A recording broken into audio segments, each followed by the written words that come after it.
Hey guys, welcome to the Five Pop Podcast. We are your hosts, Ritchie Lee and Jason Wang. This is the first episode, and today we're going to be talking about the Bling Empire series. We're going to do a little review. And for those of you that don't know what Bling Empire is about, it's basically a cross between Crazy Rich Asians and Keeping Up with the Kardashians. Yeah.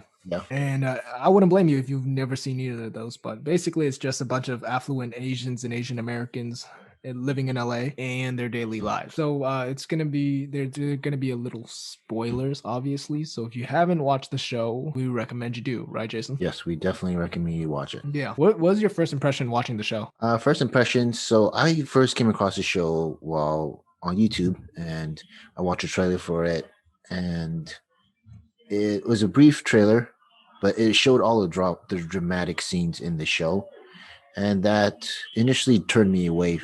And it gave me a negative view on the show, and I also had the impression it was going to be like Keeping Up with the Kardashians, just kind of right, pretty crappy, little out of the world. Yeah, I agree. First time I watched it, I was like, what is going on? And it's a lot of the stuff is over the top, but I guess that's kind of what they wanted to show because, love it or hate it, you're kind of curious because the things they do, the way they live is kind of ridiculous.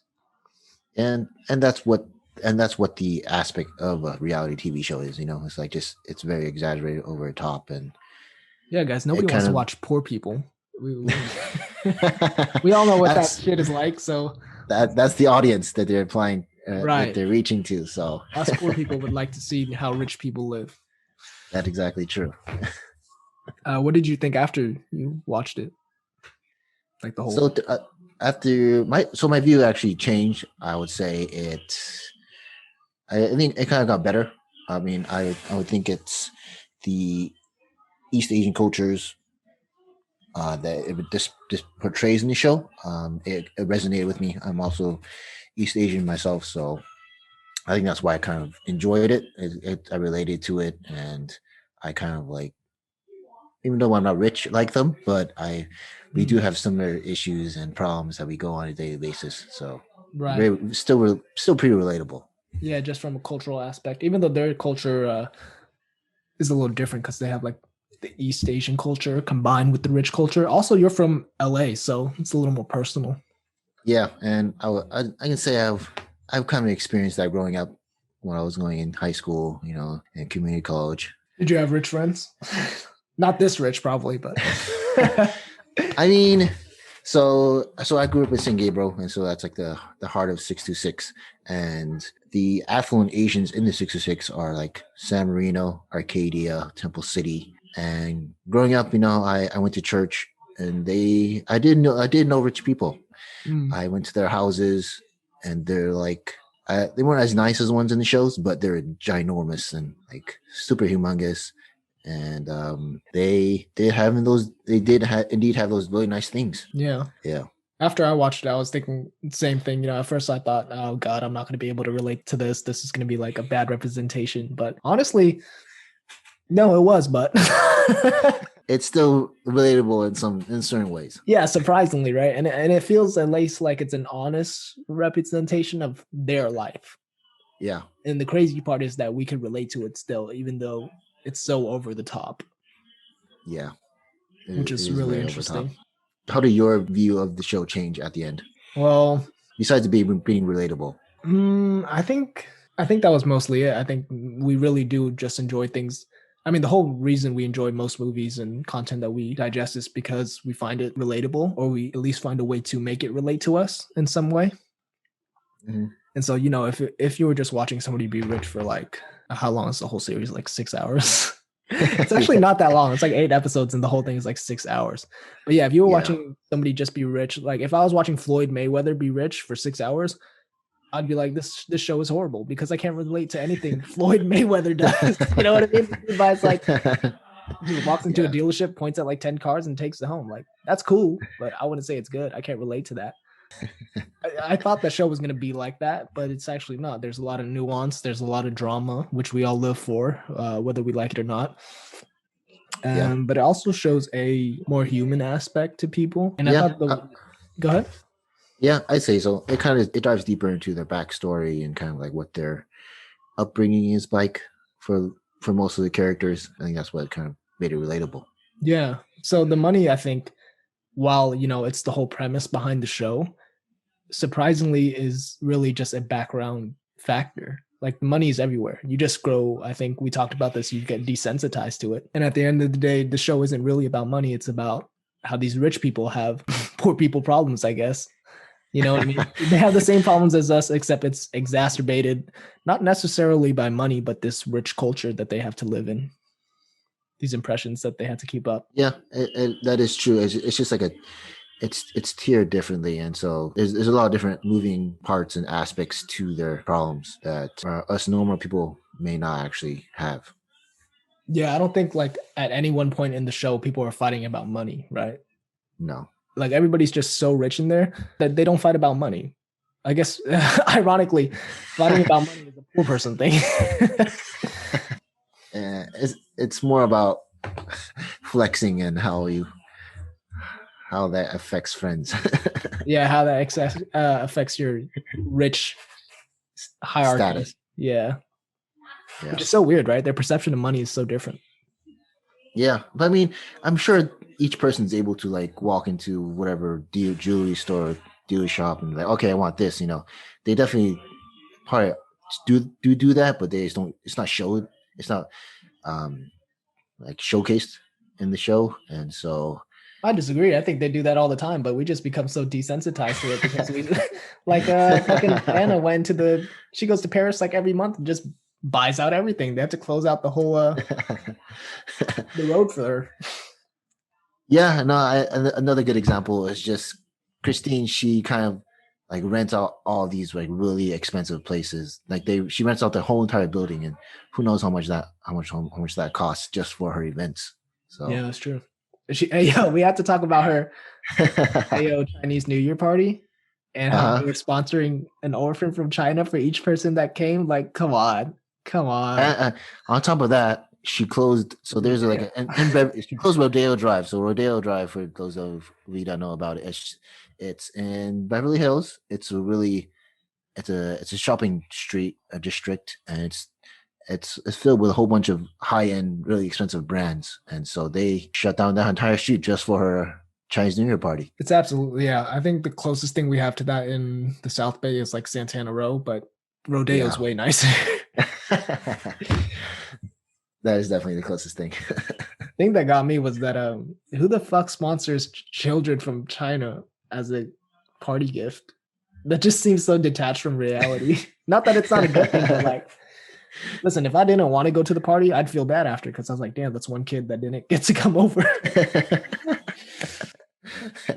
That is true, and it also feels like Justine's just trying very hard to impress people. But yeah, I don't know, it's just bad taste. People aren't a commodity, No, and that's not something you would necessarily list or kind of advertise to hope people will come to your party. Yeah. All right, so who's your favorite character? I would say my favorite character, and so this person is also who I identify with, is Kane. And so Kane, he's a little brief backstory, but he comes from a wealthy family. He comes from, I think, oil family or like a family business in Singapore, and he's also really known. And in Singapore, he's all over the magazines.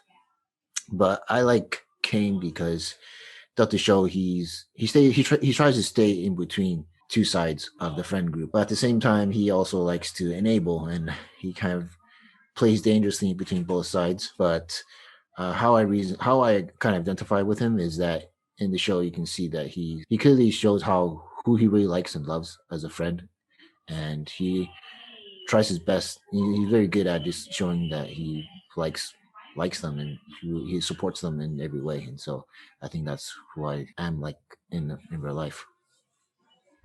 Yeah, I can see that. He's definitely like you could tell that he's Kevin's day one, even though they only known each other for like a year. I think that's what they said. Yeah, that's what they said. Yeah, you could tell they're really close, good friends. And Kane's really got his back and everything.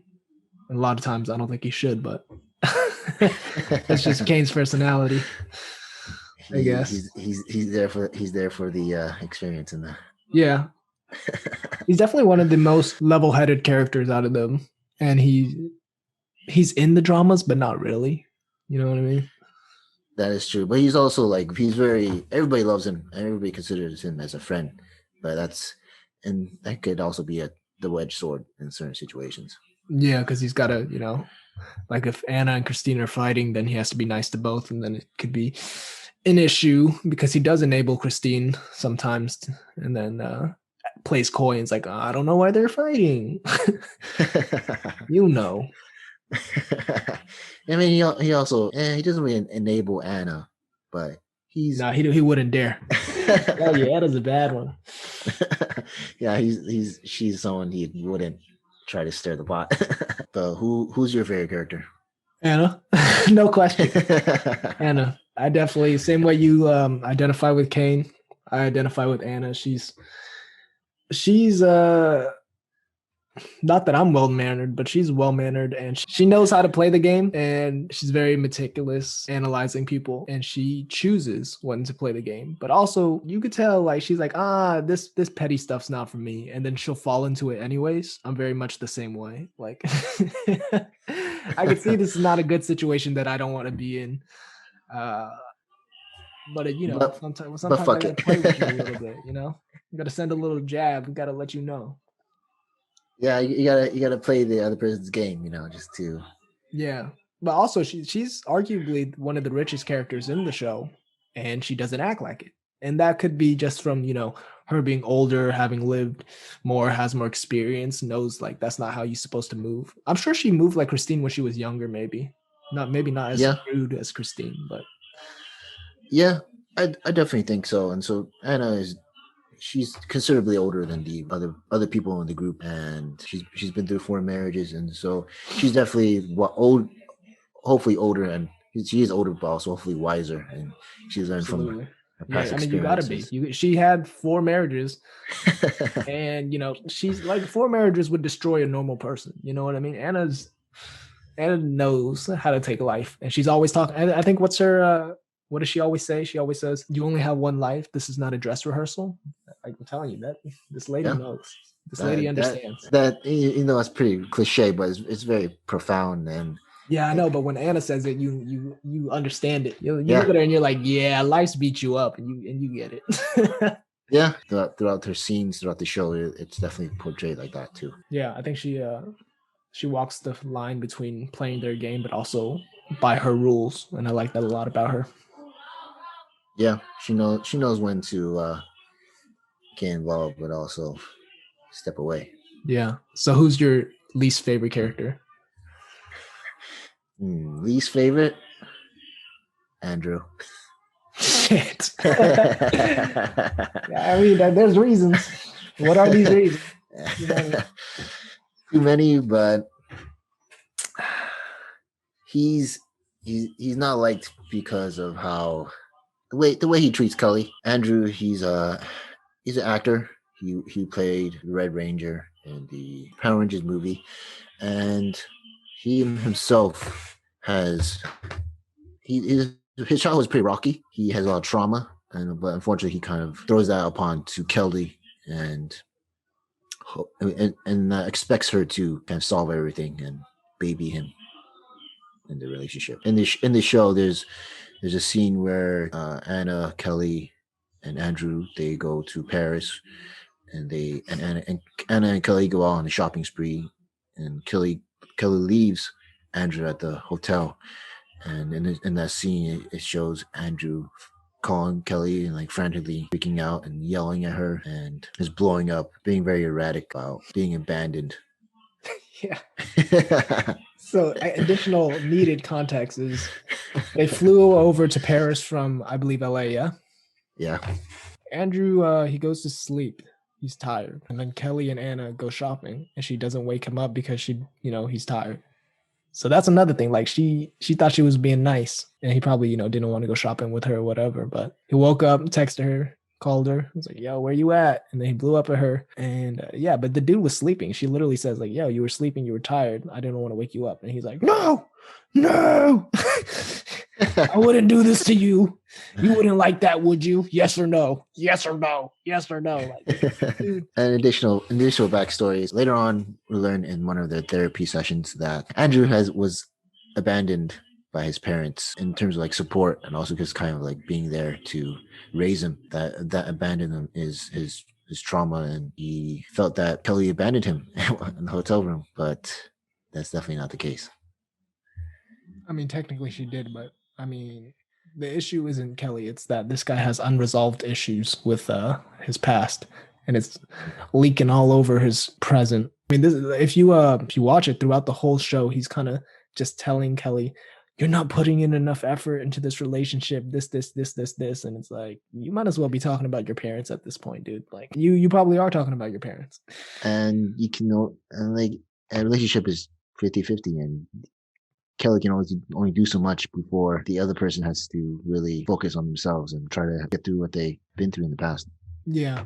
I mean, let's not lie though. Andrew did have a few good points. Like remember when they were talking in the music studio Mm-hmm. and he was trying to, keep calm and stuff. He didn't say anything at the party. When he talked to Kelly one-on-one in the music studio, he was like, "Yo, like, why are you still talking about this stuff? Why'd you have to even put me on a speaker in the first place in Paris with Anna?" Mm-hmm. Which I get, but also she was right. She didn't know he was going to blow up. But yeah, like when people already know, I guess you can say like I don't want to talk about it. Yeah, but I don't think it's wrong either to explain it, especially if somebody else was there. You know what I mean? Like if my girlfriend blew up at me erratically like that, and my parents were like, "Yo, what happened?" I'm not gonna be like, I can, but I'm personally not gonna be like, "Y'all don't need to know. This is just how she is." Like the way that Andrew blew up for her, it wasn't like normal. No, and And people, it's go also ahead. possible that it's not the first time he's done that. Right, and So people care about you, so like, you can't be mad at them for asking. yeah, and you can't be mad at the friend that is trying to care for another friend. So Right. So Andrew like needs to give her, a little leeway. It's not like she knew he was gonna do that and she wanted Anna to know. Like, no, she wants to keep that shit private too, but it just happened that way. And he was like, "No, no, no." yeah, that's definitely true. So that's your least favorite character, huh? Yes, who's your least favorite character? I That's already know. I would say Andrew's close, but at the same time, I pity Andrew more than I don't like him. Yeah. Because we know what's wrong with him. Or like Mhm. what's he going through. So Mhm. my least favorite character is Kevin. And I know it pains a lot of you ladies to hear this, but not that you care, but Kevin, what can we say about Kevin? There's so much to say about Kevin. First It off, could he's a very good looking person. very No true. denying that. But yeah, Kevin, how would I describe him? He's very nice person. No doubt he has a nice side. I wouldn't say he's a bad person. He has good intentions, but sometimes he lets his fragile ego make him do things that a bad person would do. Yes, he doesn't give much thought into how to execute what he wants to do. Right, like Kane He says, just he's dumb. He's a slave to his emotions. yeah, yeah. That's true. Like Kelly. No, not like Kelly. Well, actually, you know what? She is a slave to her emotions, but She but she she definitely is. yeah, like Kevin knows that Kelly's with Andrew. He doesn't think she should be with him, but I mean, how do you guys He, feel about it? Do you guys think Kevin was right to start home wrecking? And then some people are gonna be like, "No, Richie, he didn't actually home wreck." But yeah, the dude was like definitely on the sidelines waiting, and he wasn't very supportive of the relationship. Let's just say. but I mean, there's other people in there, so there's other people who also felt that way. Yeah, I Like know, but they weren't trying Anna. to fuck Kelly. that's Kevin that's was trying that's to fuck true, but Kelly. Kevin was trying for Kelly. But Anna, Kane, everybody felt that she could have done better, Yeah, and Okay, But okay, but here's the difference. All those people were doing it for Kelly because they wanted something better for her, right? yeah, yeah, Kevin did it because Kevin likes what Kevin likes. You know what I mean? Because yeah. when Kelly told him after they went on their date, she's like, "Nah, this ain't it for me." Dude didn't just be like, "I respect that. Yeah, okay, for sure. I just want you to be happy." He was like, "God damn it, why?" Like, so you can't tell me that he just wants her to be happy. The dude was salty after, and he went to Anna after. So there's a line of disrespect right there. This dude is, I don't know how to describe it. he just he just can't say he just can't take no as an answer. Fragile And ego disguised with good intentions. That's all I'm gonna say. very true. Would you say he's the worst character in the show? I mean, he's not a bad guy, but he's a bad guy. The worst character? But is there a worse or someone worse than him? Who would even come? Who would be an option? Andrew. I just feel sorry for Andrew. Yeah, He needs help. and he's getting it, but we don't know. Is he? Progress. Did he stop seeing the therapist after they broke up? Because if he did, then he's not getting any help. It doesn't show that, so we'll never know. But it's the viewers can think that way. I guess. Um, Who's worse than Kevin? I think the therapist, Kelly and Andrew's therapist with her lace bra, bro. Like, what are you doing?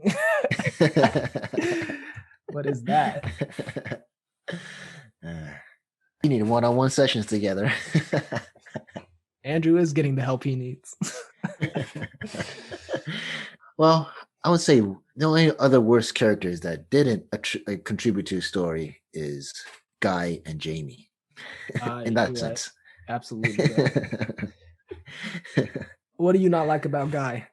And I mean, initially, so I think it's the second episode where Guy and Kim went into Anna's house and they're just like snooping around, not being respectful as guests when someone welcomed them, inviting them over, you know. And so it's just like very common knowledge and common courtesy, respect. Always be respectful no matter where you are. Especially in Asian culture. That's big. Like you don't go around people's houses in their privacy. And let alone touch anything or make a big scene about it.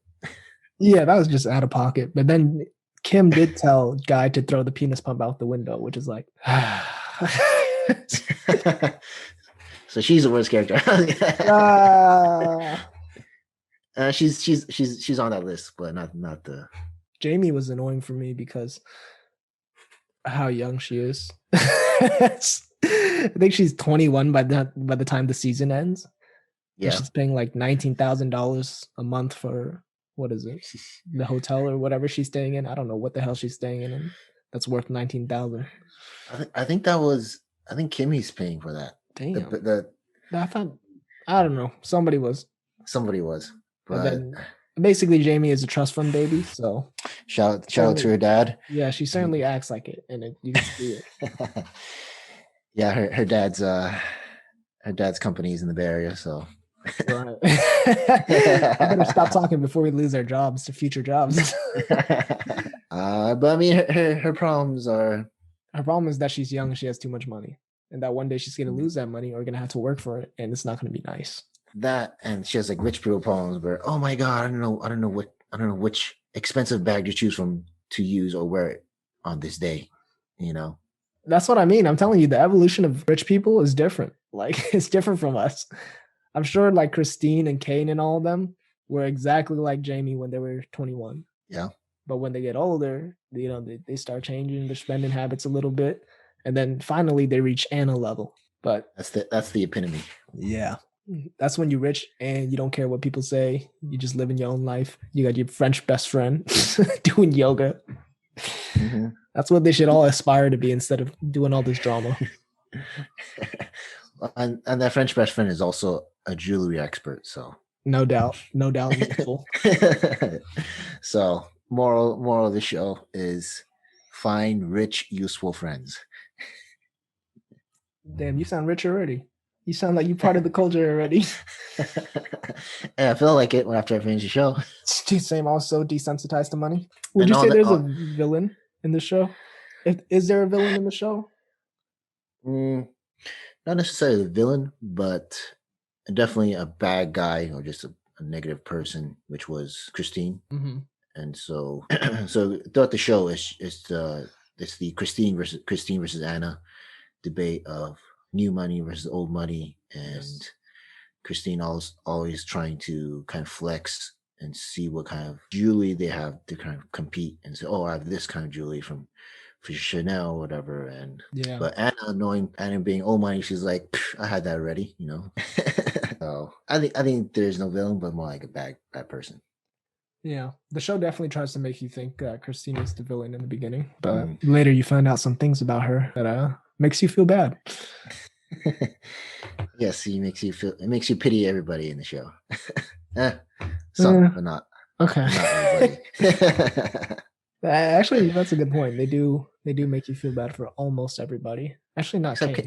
Except Kane. Yeah, because his life is fine. He's just like billionaire son living in LA, doing it right, I guess. Yeah.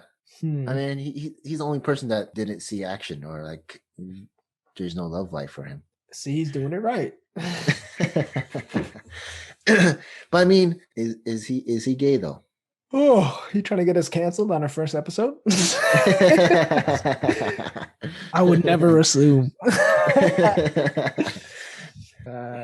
I was okay. Well, I no comment. You trying to set us up? Hey, the show is setting us up. The way he dresses, and that's also setting myself up. But the way he's portrayed in the show, and he has femme mannerisms. Yes, you can say that. Yeah, but he's single. He's rich, living his life. He's happy. He's got good friends. He's the only one really doing it right besides Anna. So yeah. So how do we feel about Jesse and Cherie? And for those of you who need a reminder, Jesse and Cherie are the ones. Cherie has a daughter, and then she's pregnant with another kid, and Jesse is her boyfriend, who's also the father of her children, who has not proposed to her. Which, if you're Asian, you know that's a big no-no. Mm-hmm. Yeah, how do you feel about that, Jason? What are your thoughts?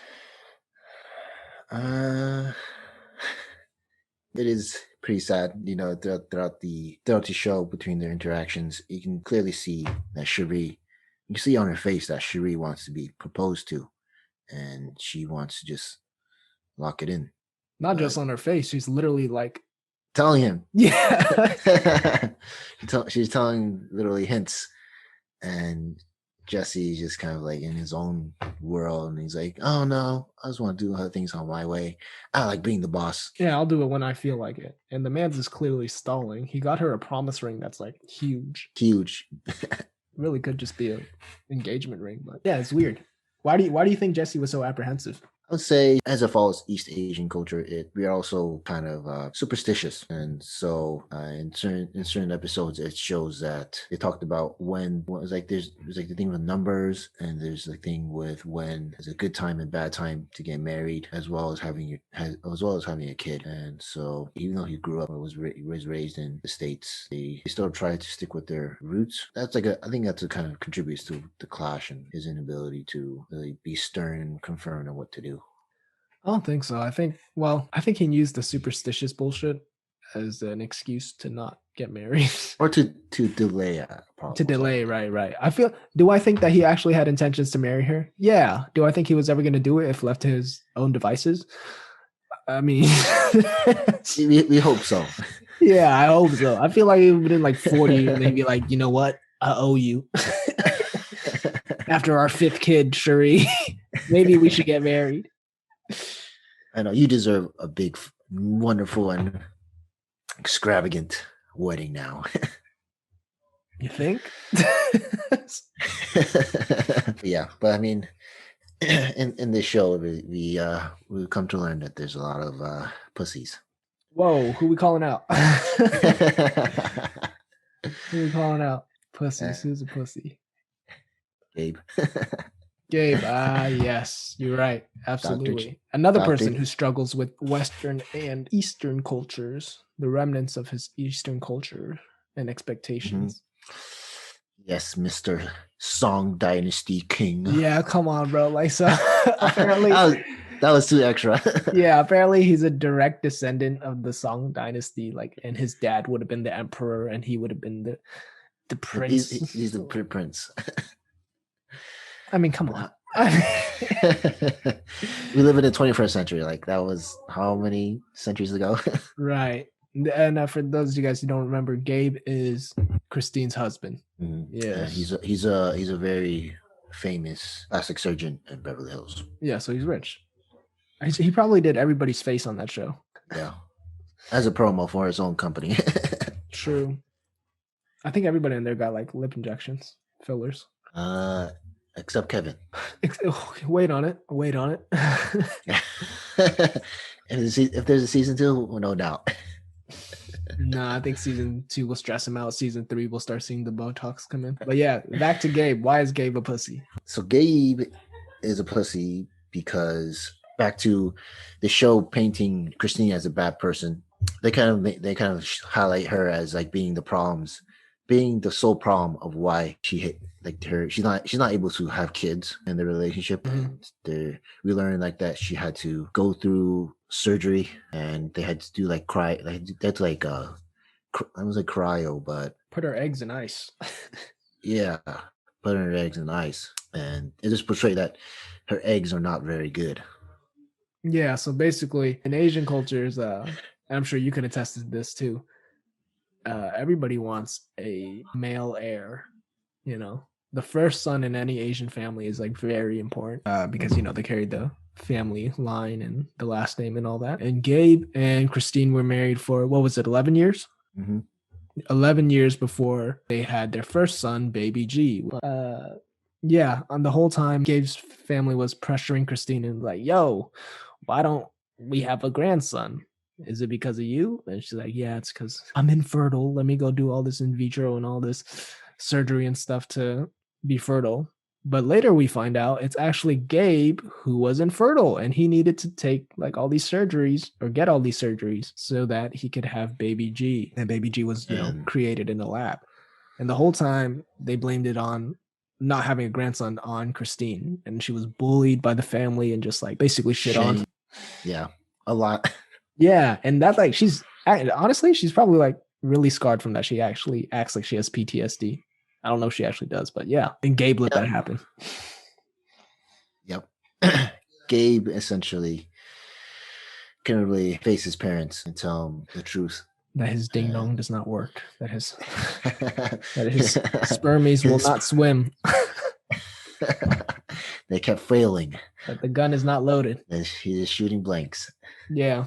But yeah, I would say he's the biggest pussy of the show. Yeah, in retrospect, I agree with you. I mean, who lets their wife take the blame for them for 11 years and watch their family bully her? And like this lady's actually like really traumatized. So traumatized, in fact, that when Gabe asked her, do you want to have another baby? She's like, no.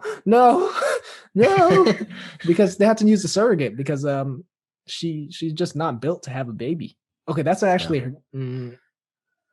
I guess that is kind of her, not her fault, but like that's on her, I guess.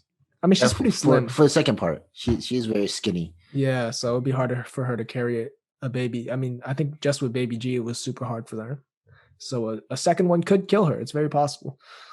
So they would have to do a surrogate. And she's like, no, I don't want your family to know that we had to do a surrogate because, that's another reason for them to shame me.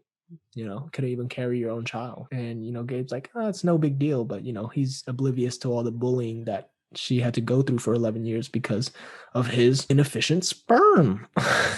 So, yeah, there's some drama there. And he should have owned up to it instead of letting his wife take the hit. It's also listening to what his parents, his side of the family is constantly thinking and saying, instead of focusing on just his relationship with Christine, because it's their baby and he should be defending his wife, especially when she's defending him. Christine's not actually. Oh, so I have a conspiracy theory about Christine. So later we find out that Christine, has a rich dad in Taiwan, and sometime either in college or after college. He disowns her, right? Because they had a falling out. So the real question is, when did she meet Gabe? Because at that point, she probably had no money. And I ain't saying she a gold digger, but I need to see the timeline. You know what I'm saying? So here's the situation. You're used to this rich lifestyle. Your dad disowns you. You meet Mr. Gabe over here, who's the direct descendant of the Song Dynasty. Okay, so that's a plus. He's single. That's a he a plus. doctor. There you go. He a doctor plus plastic surgeon, I might add. Plus, and he's rich. I don't, and you know, you get with him because you love him. I don't know, maybe, or maybe you just need to maintain that lifestyle that your son used to, right? Or she just need money for college. I don't know. So I don't know if Christine's a gold digger or not, or if she did all that out of love for Gabe, or if she did that to maintain her position and lifestyle that she's accustomed to. But I don't know. What do you guys think? Did she marry him for money, or did she actually like him? And if you need a reminder, just go Google what Gabe looks like. It might help you make up your mind. He ain't the most handsome looking guy, but yeah, he's smart and has money. It's true. This is true. I don't know. Actually, we actually don't see a lot between Christine and Gabe in the show. We don't see a lot of intimate moments besides when they talk about the kid, but really, you know, we don't see every time we see them on screen, it's just like they're hanging out. Yeah. You know what I mean? There's no like real chemistry. But honestly, after you're married for X amount of years, that's kind of how it is. So you guys tell us. That is true. What else is there? Who else do we talk about? Kim. We haven't touched on Kim yet, huh? Yeah, I've not touched about Kim. Kim has a lot of things. She's Vietnamese. She's Vietnamese. She's one of your people, Richie. I know. Okay. Yeah. What do you think about Kim? I think she's Vietnamese. I think everything she does can be explained by that simple sentence. No, I'm just kidding. Yeah, putting on people down like that, huh? No, I can only speak for myself and the millions of Vietnamese people I know. But yeah, like Kim is actually very Vietnamese. Like, we don't like to take money from our parents, which surprisingly, Kim doesn't take any money from her parents. You know, everything she has, she made for herself. Cares about her parents. Parents also have issues. Also normal Vietnamese things. She's wild. Ham Chai. She's, I don't know, she's emotional. She's not the smartest person, but you know, she's very successful because she's tenacious, which I just like that. I mean, she's pretty successful herself. You know, she's a DJ, she's models, and who knows about all her other brand deals she does. So yeah, she's getting it. Yeah, she's definitely built something for herself. So and she treats her parents well, and cares about them a lot. So yeah. Now let's get into the bad stuff. I feel like we said way too many nice things about Kim. Slightly. Yeah, slightly. We're definitely not fanboys, but so the big incident with Kim, right? Kim and Anna. Oh, fucking with my Anna, bro. Anna had a little nice spa day. She invited everybody over to have a little, you know, massage and everything. Anna told Kim that she had spirits around the house, but they're all friendly or whatever. And Kim's like, yo, spirits, I'm scared of ghosts. So this time she brought her Bible and she was going to cleanse the house. This is some shit my mom does. And Anna's like, yo, chill, you don't need to cleanse my house. She's like, So she grabs Guy, goes around the house. This bitch doesn't cleanse anything. She just goes snooping around her house. She finds like Anna's anal foreplay book or some shit. And then she goes into her room, her shower, finds a penis pump. And then she tells the guy to throw it out the window. It's like, this is very, very invasive. She said, we quote in the show, it's illegal to have a penis pump. Yeah, she did. That was wild. She's like, that's disgusting. That shit's illegal. Throw it out. Like, out of her house, my guy. The disrespect. And Anna just like having a massage, see her fucking dick pump fly out, like, oh no. Yeah. Worse, immediately ruined her day. But yeah, she's she has minimal home training, I would say. Sometimes she's just very dense. And then when Kevin called her out on it, she's like raised by wolves, and she got really mad, threw a drink at him. But you don't disrespect somebody's parents like that either. So I don't know. Kim got issues too. Yeah, she does. And I mean, multiple people, Kane, Kevin, Anna, they try to tell her what she did wrong, and she refuses to listen to them and believe what she did wrong. And so, to also make matters worse, Anna gets really mad. They come back out, and so Guy and Kim were just laughing and making a scene, so like everybody at the spa day was knew what was happening. Kim tries to put the blame on Guy when it was Kim's idea to go into the house in the first place. And Sure. Yeah. Anna also clearly told her no, and like don't go in the house, and she still did it. Yeah, so Guy picked up the penis pump, but Kim told him to throw it outside, and then she's like, "Yo, it was Guy. It was Guy."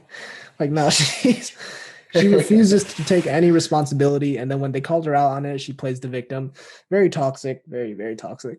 But I will give her props for being able to speak Vietnamese. So, tell you what, there's not the number of Asian American Vietnamese Americans that can speak Vietnamese is getting smaller and smaller every day.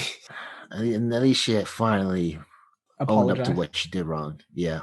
Yeah, it took her dad dying for her to apologize. Yeah, seven episodes. Yeah, let's get into that. So Kim and her parents, they divorced when she was young. Mhm. She went with her mom. Yep. And since then, she hasn't talked to her dad. It's like years. So you want to recap what happened with Kevin and Kane when they go look for her dad?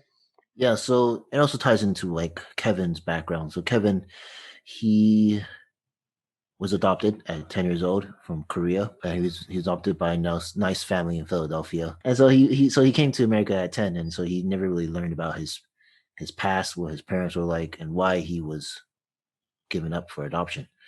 And having met this group of Asian people and Asian friends, he wanted to like understand more about his past, his roots. And so he wanted to like dive into and like kind of investigate about his past. And he tried contacting his adoption center at numerous places about he can find any information. He didn't have much luck finding that information. And so he eventually told Kim about it. And so Kim was also similar, but she just didn't really know what her dad was like growing up. At this point, Kim seeked help from Kevin to help her look into her past and like look for her dad. They went to a private investigator, and a really probably expensive one, and someone who's very thorough. That PI did find that he was supposedly still alive in South Carolina with a wife with no kids. On top of that, Kevin was going through a rejection from Kelly, and so he wanted to make himself useful and went behind Kim's back, went to South Carolina to find Kim's dad for her. Damn, son, you about to tell the whole story. I did tell the story. You basically did, yeah. So short story is Kevin's adopted, doesn't know his parents. Kim, her dad, she never met her dad, or it's been a long, long time since she met her dad. So they hired a private investigator to track him down, and she was like pretty reluctant to go see him. She wanted, make sure the timing's right and everything. She wanted to talk to her parents first, or her current parents. Mm-hmm. And Kevin, who just got rejected by Kelly, is feeling useless, and his fragile ego is bruised. And he's like, "Yo, man, this shit sucks. I need somebody to take care of me, bro. I would never do that to nobody, man." So he goes to talk to Kane, and he's like, "You know what? I'm gonna go be a good friend for Kelly or Kim. I'm gonna go find her dad." Even though he knew that she would not appreciate it or would try to stop them from going. Yeah. And then like Kane's like, yeah, I mean, are you sure? Should we tell her that we're gonna go look for her dad? He's like, "Nah, fuck it. She's gonna thank me later, bro. I'm so good. I'm the savior here." Right. Basically, he's dog shit. He knew he wasn't supposed to do that. He did it to make himself feel good, but played it off as he's doing it for Kim. And everybody ate that shit up. But if it was me, And I was trying to, beat my dad, and I'm trying to plan everything out, and then some dumbass goes over there and fucks it all up for me. I would not be too happy about that. Kim has no understanding of privacy, so whatever. And it's her dad, so who am I to say? But yeah, Kevin and Kane go over to South Carolina. Yep. Then they find out that apparently he's dead. He died of kidney failure, or his kidneys were failing, and he had a heart attack. Yeah, but I mean, there's just, so that brings up the question: is he really dead? Because the PI provided information that her dad's name was Tony Lee, so they went to that address that he lived at, and Kevin and Kane went around all the neighbors asking, "Oh, is there a Tony Lee here? Is there a Tony Lee?" And they say no, but there's a Michael. Yeah, they're like, "That's Michael's house, bro." They're like, "Oh, interesting. Where does Michael work? Nail salon or nail shop." So they go over to the nearest nail shop, and Michael's fucking there. Yep. They're like, "Yo, are you Tony? Be real, my guy. Is this your daughter?" He's like, no, not my daughter." No, who are you, Kim? No, don't know. Sorry. And he's like, "Oh, but I am from the LBC." So they're like, "That's not that far, buddy." He's like, "No, but that's not my daughter. I would know if that's my daughter. Or, why would I lie?" They're like, "Okay." So they go back to their hotel. They get a call from the number that's registered as Tony Lee, and they pick it up, and it's Tony's wife. She's like, "Hello? Yeah, you Kevin, you Kim's friend? You looking for Tony? Tony's dead. I'm his wife. Yeah, he died like 2 years ago from a heart attack, and he had kidney problems. Tell Kim sorry, and he loved his kids. Okay, bye." And the show kind of just accepted that, and then so like, I think we were all just supposed to accept that. Okay, that's what happened. Kim's dad died. But we have another conspiracy theory. Our conspiracy theory is that Michael, the guy that they met, is actually Tony, and he's lying. I mean, what are the chances that they go down to South Carolina, they meet the guy that the PI says is the guy, and then maybe 2-3 hours later, when they're back at the hotel, they get a call from Tony? How would his wife know that they were looking for him unless that was Michael is Tony? And he told his wife, and she probably beat the shit out of him and then called them. Yeah, why would the wife keep his number still? That's just our theory. Kim, if you're listening, don't get hyped up. Your dad's probably dead. I don't know. I'm sorry. It's just a guess, okay? Or you can go back to that nail salon where Kevin and Kane went and go find Michael. Yeah, you can ask Michael yourself. Make him take a 23andMe, goddammit. Yeah. But yeah, Kevin, what do you think? I think it was wrong for Kevin to do that. Everybody in the show thinks it was fine. What do you think? If I was Kim, I would think it's wrong. I would be pretty mad and not happy that he went ahead and did that, knowing that I would be against it. Right. Okay, for sure. So we're on the same page. I was very confused why everybody thought it was super nice. Either Kim's that dumb, or she just didn't want to. She's saving face and didn't want to blow up on him in camera. Yeah, if somebody can explain it to us, please explain it to us, because it just seemed rude to me. Unless she gave Kevin and Kane the permission to off camera. I mean, we can't really say what happens off camera. Yeah. On camera, they said she didn't know, and they went without telling her. Yeah. And then they end up falling in love. So which is implied. It's implied. I did some reading, and apparently they do text a lot though. And she's like, she always jokes about breaking up with him. He's like, "Yo, we're not even together though." And she's like, "Shut up."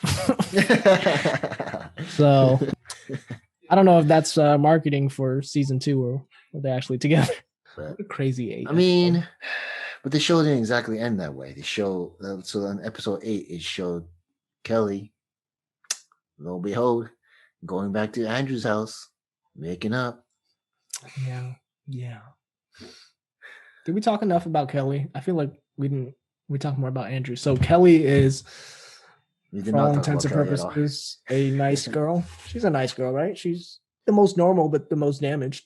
Yes, definitely. And she's with Andrew, who is the Red Power Ranger. And we already talked about Andrew. That boy's got issues from his past, and he always blows up at her. Yep. And we're focusing on Kelly as a person. Kelly, she broke up with him. Yep. To get her life together, and then she went back to him at the end of the show. But everybody was like, "You're not getting back with him, right?" She's like, "No, I'm not. I'm not stupid. I'm not stupid." And everybody's like, "All right, she's getting back with him," and she did. Yeah, because that's her history. She always does that. Yeah. And so Kane mentions this to Kevin, which is why he was disappointed, and he's really trying his hardest to break that cycle. But yeah, Kevin went on a salsa dancing date with Kelly. She just curved him. She did. And he felt really bad about it because he set it all up. But you know what? She wasn't ready, my guy. And then you know what she did like 2 days after? Made out with Andrew.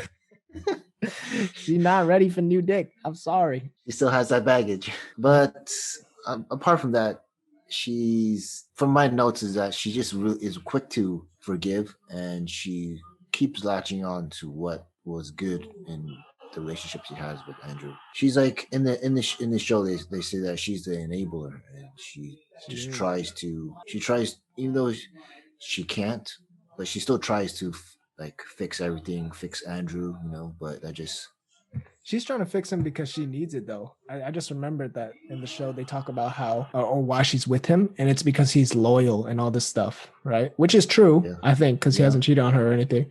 And she's like, that's pretty rare in Beverly Hills. So she's probably been cheated on before. She's probably been hurt. And now she finally found a guy who's not cheating on her, but he got issues. So she's like, you know what? At least he ain't cheating on me. So let me try to fix this. Yeah. As much as it is for him, it's really for her too, because she doesn't want to start over and like take that chance with somebody else. She'd rather just put up with this dude's trauma. Yeah. So they just enable each other, and it's not too good. It's definitely not. It's just in the circle. Seriously. Her friends are getting tired of. All right. Is there anything? I mean, we talked a lot about the show. By now, I hope you have a good idea of some of the characters. I feel like you guys are listening. You're like, what the fuck have they been talking about for the last hour? No. I guess we can move on to the show itself. So even though it is a reality TV show, do you think it's scripted? Absolutely. I think if you have lines, it's scripted, and I'm sure they're lines. But I mean, it's probably there should be some natural or some improv. Yeah. Or some for what's it called? It's just superficial, but just like it's there for the show. Yeah, I still think it's like real. This is an accurate representation of their life, if not just slightly exaggerated. That's about it. Yeah, that's a good way to put that. So yeah, watch it and tell us what you think. It's only 6 hours for 8 episodes, guys. Like each episode is what, like 40 minutes? Yeah, somewhere less. Look at me, can't even go by quick. Like half an hour. You got half an hour every once in a while. Or just binge the whole thing. It's easily bingeable on like a Saturday or the weekend. Okay, to wrap this up, what's your biggest takeaway? Or like what are your biggest takeaways from the show? Did you learn anything? So there's one question we haven't really asked yet, but what is it?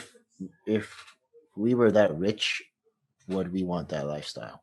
Which lifestyle? Like just to be part of that friends group? Yeah. So like having a lifestyle like that friend group. Oh, when we say life like that, we mean like the younger people, right? Because like Anna's not really that involved. Like no. Like the whole clique, as in like Kelly, Kevin, Christine, Guy, Tim, all those people. Mm-hmm. No, I'm not trying to do all that. No, I'm good. Yeah, I would live more like Anna. I would, live within distance of those people so that when I want to hang out, I can. Mm-hmm. But I'll spend most of my time in my house and flying to Paris. Hang out with your best friend. Hang out with my best friend, my one best friend or two best friends. Like, yeah. Yeah. I would say the same. Then again, we don't know. You don't know. We're never going to be that rich. I know. No. We're just staying the best case scenario. Yeah. I mean, we're talking like we're ever going to get this rich, but honestly, well, that's the thing. Do you ever want to be that rich? No. And can you be rich without being part of that rich culture? Yes, I think so. I mean, well, use example as like Bill Gates, Elon Musk, and maybe stretch examples, but we don't exactly know what they go through, and so we just know they're very rich. And well, Elon's working all the time, and Bill Gates, you can't even yeah. get to his house. Like, good luck. Yeah, but I mean, but their lifestyle, like I mean, Bill Gates and his wife, they donate, they do a lot of philanthropy. So Yeah, I think that's it's a completely just different level, though. Those are like hundreds of billions. yeah, I think that's true. the most rich one on the show is like Anna. She's worth a couple billion, which is that's a lot of money still, but there's a difference. That is true. But yeah, I think it's what we're watching is mostly young LA rich culture. Mm-hmm. Yeah. So and so like in growing up in the '66, there's a term called parachute kids, and so parachute kids is exactly what Kane is, and he lives Transplant here. from China or Taiwan or fucking. Yeah, like he just came to the States with a whole bunch of money, and he just lives alone, and he just tries to find other people that are just rich and like him to hang out. And Yeah, that's a real thing. They do that at SFSU too. Remember, we got all those what do you call them? Foreign exchange students in class. Yep. Yo, they're real quiet in class, and people be like clowning them. But then after class, we walk out. They drive past us in the Lamborghini. We on the Muni. We like, all right. No, I mean, some of them you see them decked out in their Chanel. Oh yeah, no doubt. So But we think it's like, fake until we see the Bentley. We're like, oh, okay. yeah, on the Alibaba. Benzes. Yeah, that's true. And like they just drive back to their their house that they live there alone by. Where some of us are renting a fucking shitty place and having housemates. Yeah, that's real. That's actually real for those of you guys who never met some like foreign exchange students that are rich.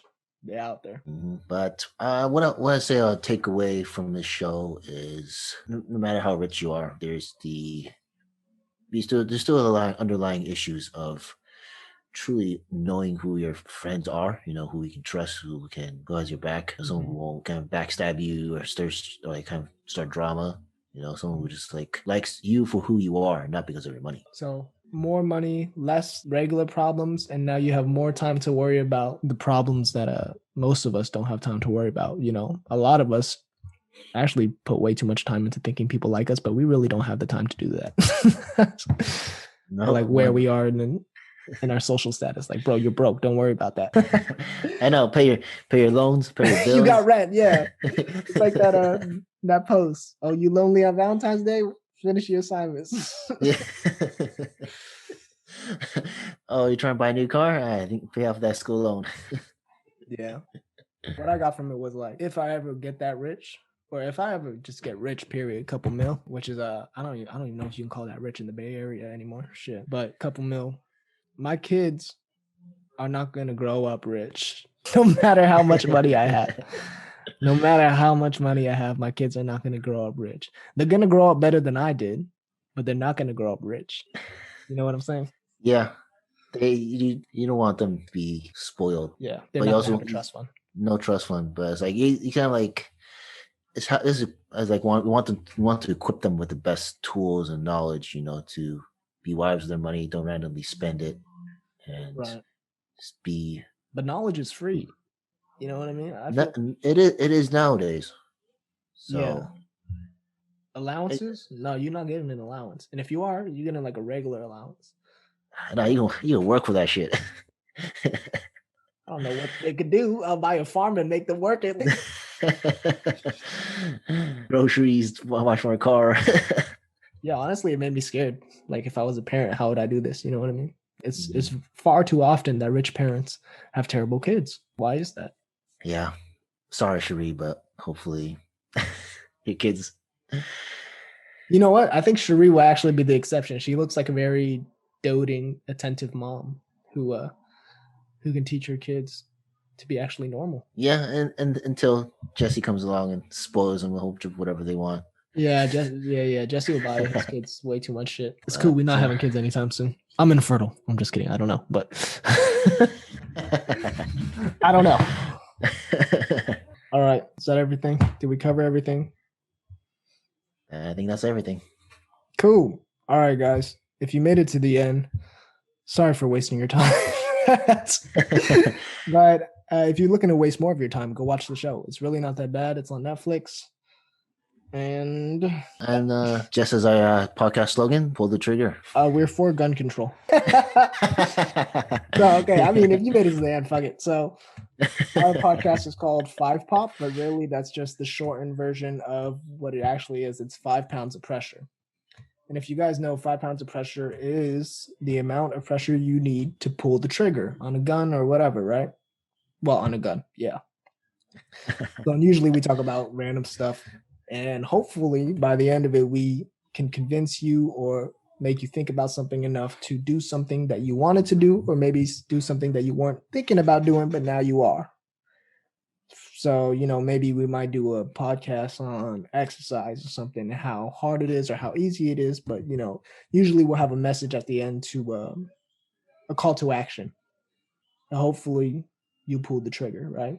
So I guess our call to action for this one is to watch the show and tell us what you think. Right, Jason? Yep. Does that sound about right? Yeah. And also hopefully you'll be able to take away something like we did, and just kind of just think about it in the bigger picture. And yeah, don't just absorb all the shit around you and just actively watch all this stuff. Me and Jason have been doing that for a lot of videos and stuff just because we're really interested in storytelling and how that works. All right, 5 pounds of pressure. We out. Pull the trigger. Ta-ta. Adios.